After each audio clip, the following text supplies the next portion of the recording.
We've all heard the phrase survival of the fittest, but when Charles Darwin described natural selection, he wasn't talking about the strongest animal in the gym. He was talking about reproductive fitness, how well an organism fits its specific environment, and crucially, how many offspring it leaves behind. The process is an elegant four-step engine. You can remember it with the acronym VIST. First, you need variation.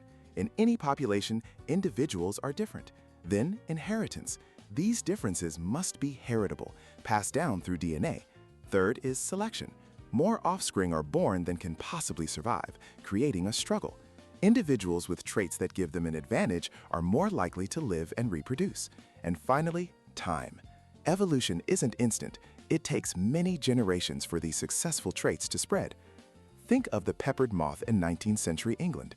Originally, most moths were light-colored, perfectly camouflaged on pale, lichen-covered trees.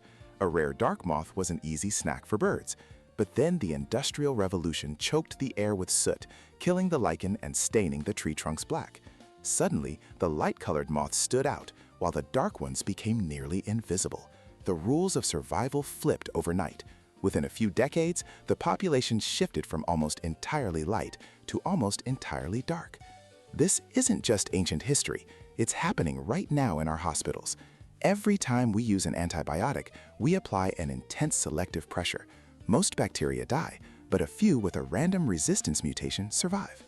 Because they reproduce every 20 minutes, they multiply rapidly, passing on their resistance gene.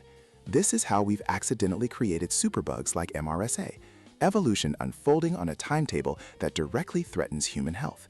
It's a powerful reminder that variation happens by chance, but survival does not.